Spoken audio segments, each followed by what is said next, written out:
Are you feeling like a failure? Because it seems like you keep hitting walls in your business. And are you ready to give up on your vision? Before you walk away from your dreams, let's take a look at this week's moon transit and how it's providing you with a spiritual solution to this problem. Let's go.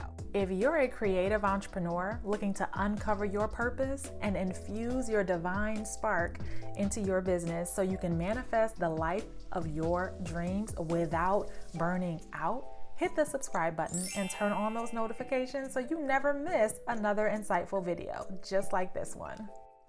Hello, beautiful soul. My name is Tiana, and I help multi-passionate entrepreneurs find clarity using ancient wisdom and modern coaching.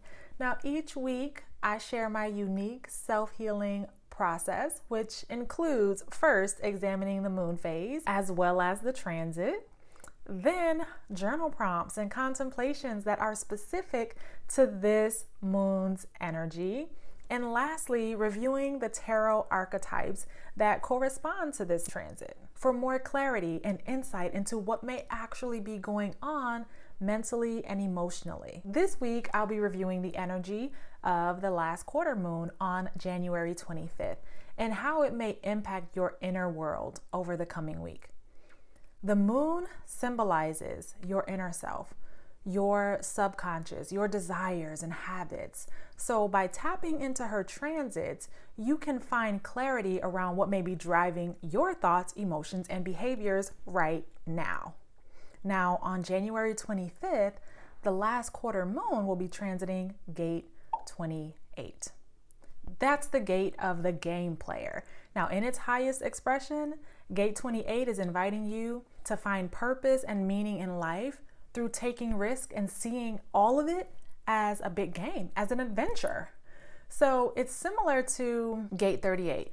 The gate 38 is the gate of the fighter, and we looked at that when we reviewed the new moon energy earlier this month.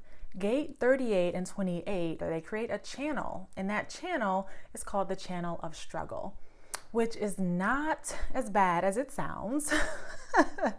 In fact, nothing in the body graph is as bad as it sounds. So it's all about energy. Now, how that energy manifests in your life is completely up to you. But the channel of struggle is the design of fighting and persevering for the vision that you believe in. It's about understanding that the fight is what creates value.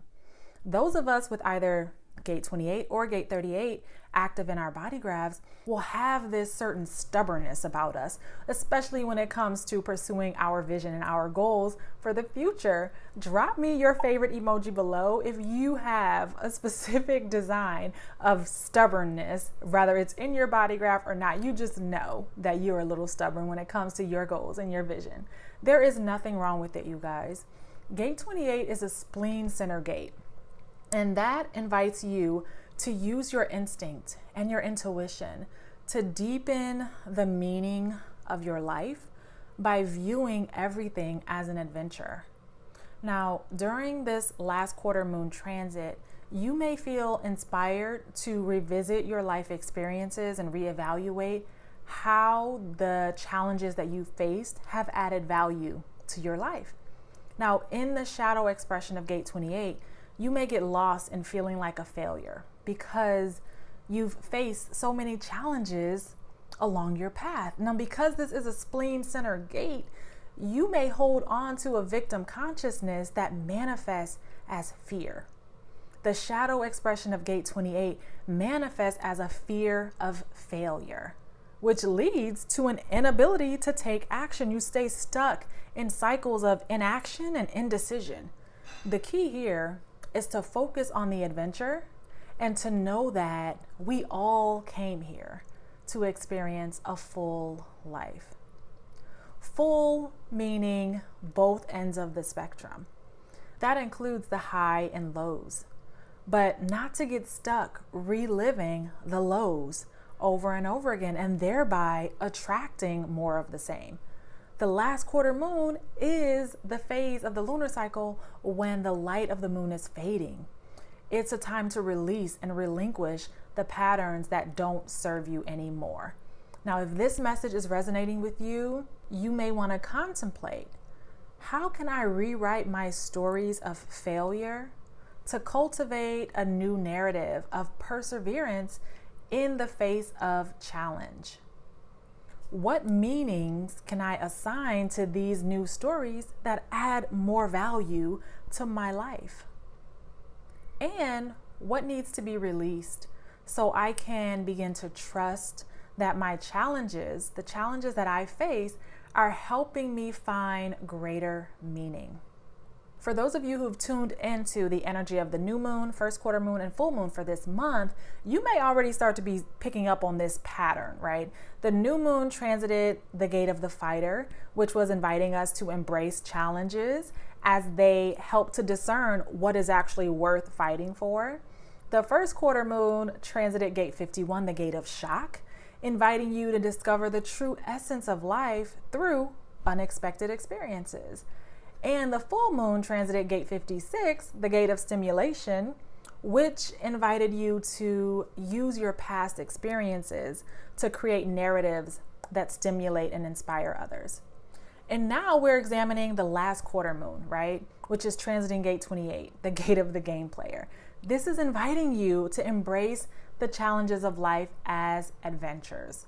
This whole month of January has been an energetic reset on how you propel yourself forward toward your intention using stories and narratives of your past. Instead of falling into a victim consciousness and telling stories that cause you to contract and stay stuck in patterns that slow you down, it's all about telling stories that move you forward. Don't forget, there is a workbook linked below, and in it, there are contemplations to help you find clarity even more, right? It's a fillable PDF, and there is space for you to kind of journal and contemplate all 4 of these moon transits. As a bonus, I always like to take a look at the tarot archetypes that correlate to this transit to see if we can just pull out a little bit more clarity, right? Now, this week, the first quarter moon is in gate 28. That is the gate of the game player, which is in the zodiac sign of Scorpio.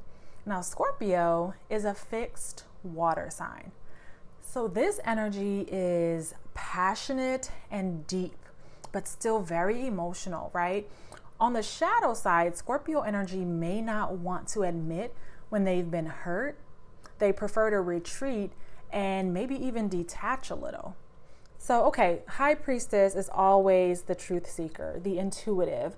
She's always inviting us to be introspective and to really consider what we're experiencing internally. The Death card is all about transformation and metamorphosis. These 2 energies are inviting you to contemplate how the challenges you've faced have transformed you.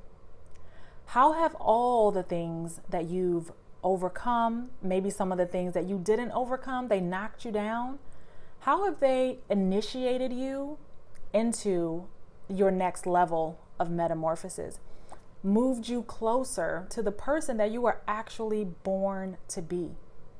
Contemplate these and sit with them for a while. See what comes up for you. See how your body begins to respond to the reframing of all those past failures, all those past challenges in a way that is really expansive and empowering. Now let's take a look at the minor arcana cards that support this overarching energy. So we're looking at the 5 of Cups, 6 of Cups, and 7 of Cups. Those are the fixed water sign cards. And whew, these are some pretty transformative energies. So let's take a look at the first. What am I using this week? Oh, I'm using the Muse Tarot. So let's look at the 5 of Cups. The 5 of Cups invites you to process your emotions instead of allowing them to stay blocked, because when they stay blocked, you focus on what you've lost instead of maybe the things that you still have and or the things that are on the horizon. They're coming just down the pike, but if you can't even see them, you can't even feel them enough, believe in them enough to know that they're there, you're just perpetuating more of the same stories of loss, maybe some regret, and definitely sadness, right? Six of Cups. The Six of Cups invites you, my wrist looks so weird like that. Okay, let's just do this.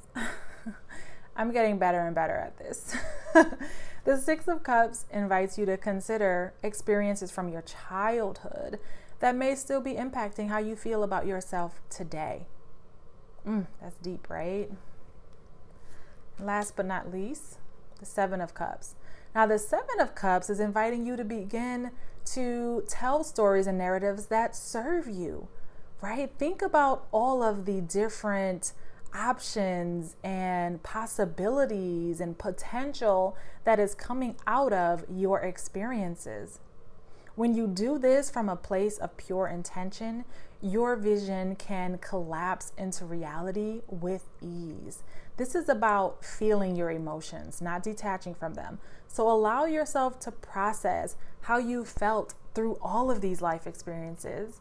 Then begin to really contemplate how they've made you stronger and how they've empowered you. Again, like how they have propelled you forward in your own metamorphosis, how they've initiated you into this higher level, right, of being. The only way to really get to and through that higher level is to accept it. This is how you bring more value to your stories, to your life. Sharing that meaning, sharing your experiences with others is how you bring forth inspiration to the world. Don't shy away from your own transformation, because when you do, you may be stopping someone else's. We're all in this together. And remember, divine intelligence is always supporting you. So there is nothing to be afraid of here. Remember, you can download the workbook below for further contemplations on all of this energy. When you do your inner work and clear the habits that no longer serve you, you can manifest the business of your dreams with ease. That's all for this week, beautiful soul. I'll see you next time.